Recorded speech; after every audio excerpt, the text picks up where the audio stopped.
నియంత్రించవచ్చని వైద్య నిపుణులు సూచిస్తున్నారు. ఆరోగ్యకర జీవనశైలిని అలవర్చుకోవడం ద్వారా మధుమేహం బారిన పడే ప్రమాదాన్ని గణనీయంగా తగ్గించుకోవచ్చని వారు పేర్కొంటున్నారు. ఇది కథ.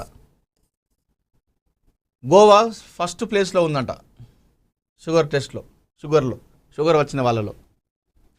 మరి మన తెలంగాణ, ఆంధ్రప్రదేశ్ అయితే లాస్ట్ నుండి రాలేదు, ఫస్ట్ నుండి రాలేదు, మధ్యలో ఉంది కావచ్చు మన వాళ్ళు.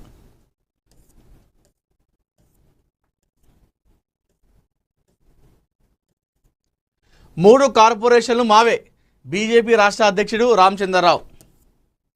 సో ఈ ప్రస్తుతం జిహెచ్ఎంసీ ఏదైతే హైదరాబాద్లో 3 కార్పొరేషన్ అయినాయి, మొన్నటి వరకు కేవలం జిహెచ్ఎంసీ ఉండే, ఇప్పుడు మల్కాజ్గిరి ఒకటి అయిపోయింది, ఇంకొకటి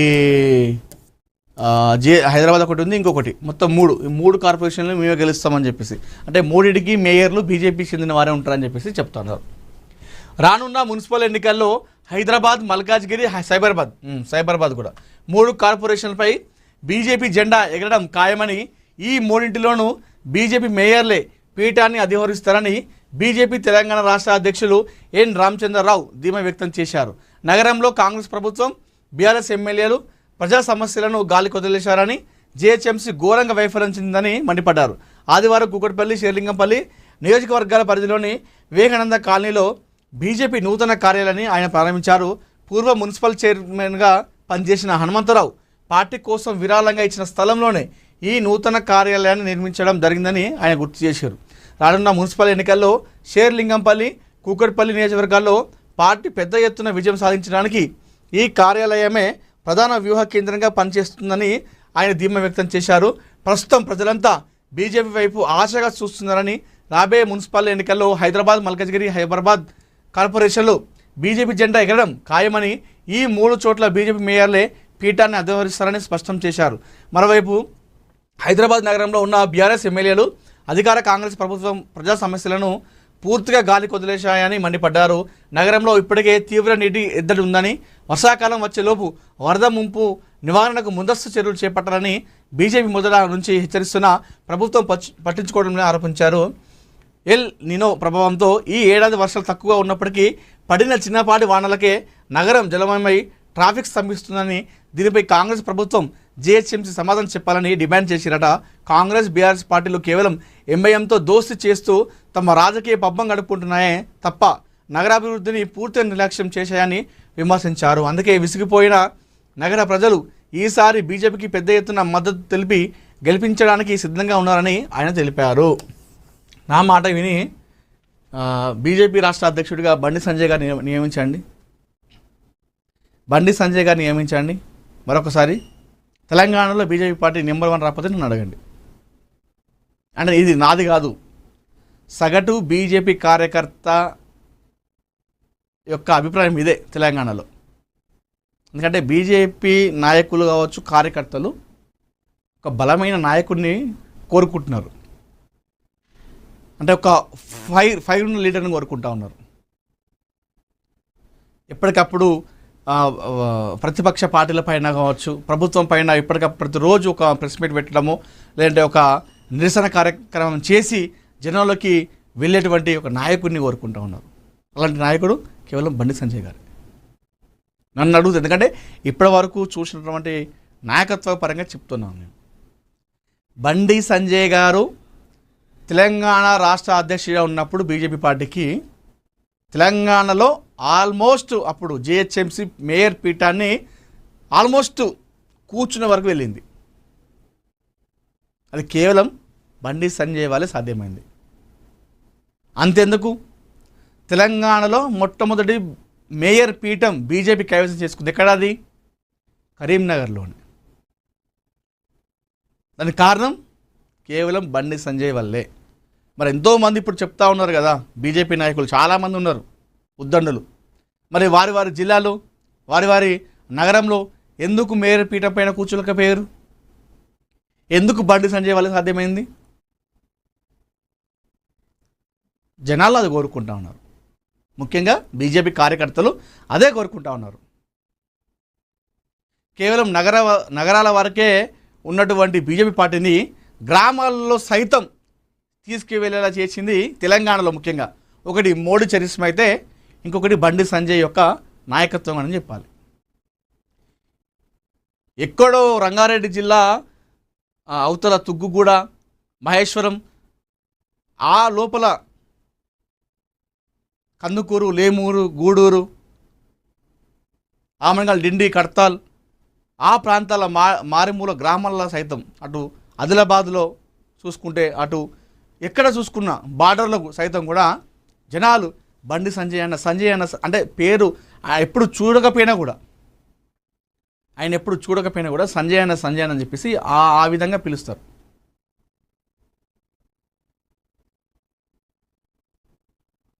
మీరు ఇప్పుడు బండి సంజయ్ గారిని బీజేపీ పార్టీ రాష్ట్ర అధ్యక్షులు చేయండి.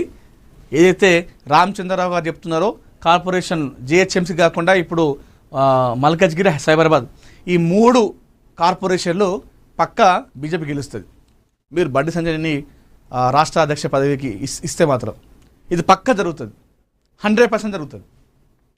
అప్పుడు బీజేపీ రాష్ట్ర అధ్యక్షుడిగా ఆయన అలాగే కొనసాగించి తీసేయకుండా ఆయన అలాగే కొనసాగిస్తే 2023 ఎన్నికలు జరిగినాయి కదా, కనీసం అధికారంలోకి రాకపోయినా బీజేపీ పార్టీ ప్రతిపక్ష హోదా అయినా దక్కేలా చేసేవాడు బండి సంజయ్ గారు.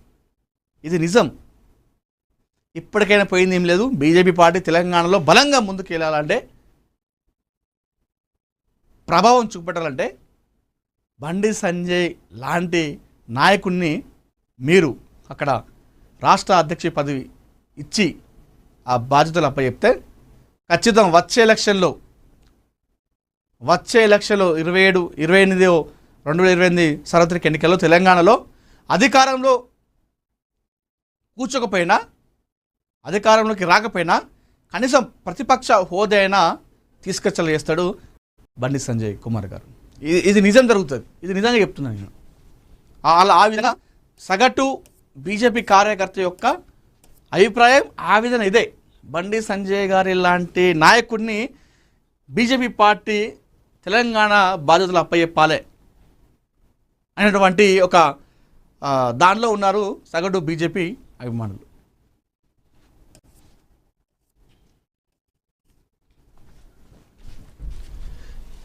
పార్లమెంట్ వర్షాకాల సమావేశాలకు రంగం సిద్ధం. జూలై 19న అఖిలపక్ష సమావేశం. పార్లమెంట్ వర్షాకాల సమావేశాలకు కేంద్ర ప్రభుత్వం ఏర్పాటు పూర్తి చేసింది. సమావేశాల ప్రారంభానికి ఒక రోజు ముందు అయిన జూలై 19న ఉదయం 11 గంటలకు అఖిలపక్ష సమావేశాన్ని నిర్వహించినట్లు కేంద్ర పార్లమెంటరీ వ్యవహారాల మంత్రి కిరణ్ రిజిజు ప్రకటించారు. ఈ సమావేశంలో ప్రభుత్వం తన శాసనసభ ఎజెండాను రాజకీయ పార్టీలకు వివరించనుండగా ప్రతిపక్షాలు సభలో లేవనెత్తబోయే ప్రధాన అంశాలను ప్రస్తావించే అవకాశం ఉంది. రాష్ట్రపతి ద్రౌపది ముర్ము ఆమోదంతో పార్లమెంట్ వర్షాకాల సమావేశాలు జూలై 20 నుండి ఆగస్టు 13 వరకు కొనసాగనున్నాయి. దేశ ప్రయోజనాలకు సంబంధించినటువంటి కీలక బిల్లులు, విధాన నిర్ణయాలు, ప్రజా సమస్యలపై సుదీర్ఘ చర్చలు ఈ సమావేశాలు జరిగే అవకాశం ఉందని కేంద్ర ప్రభుత్వం తెలిపింది. ఈసారి సమావేశాలు రాజకీయంగా అత్యంత ఉత్కంఠభరితంగా మారున్నాయని విశ్లేషకులు చెప్తా ఉన్నారు. సో ఇప్పుడు జూలై 20 నుండి ఆగస్టు 13 వరకు పార్లమెంట్ సమావేశాలు జరగబోతున్నాయట. ఈ సమావేశాలు ఏవైతే ఉన్నాయో అత్యంత ఉత్కంఠభరితంగా కొనసాగబోతున్నాయట రాజకీయ విశ్లేషకులు చెప్తా ఉన్నారు. ఏదైతే అక్కడ అధికార పార్టీ ఏమో తాము చేసినటువంటి అభివృద్ధి కార్యక్రమాలు ఏముండే అవి చెప్పుకుంటే ప్రతిపక్షాలు మాత్రం సో వాళ్ళు ఏవైతే హామీలు ఇచ్చారో అవి ఏవైతే చేయకుండా విస్మరించారో వాటిపైన గొంతెత్తేటువంటి అవకాశం ఉంది.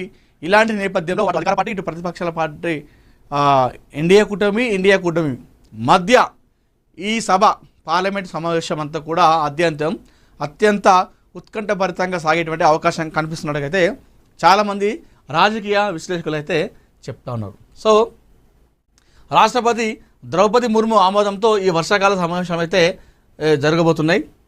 ఈ కీలక బిల్లులు, అదేవిధంగా బిల్లులకు సంబంధించి దాని నిర్ణయాలు, ప్రజా సమస్యలపై సుదీర్ఘ చర్చలు ఈ సమావేశాల్లో మనం చూసేటువంటి అవకాశం అయితే కనిపిస్తూ ఉంది. కానామేట్లో 100 కోట్ల భూదందా, గాడి తప్పిన మున్సిపల్ శాఖ.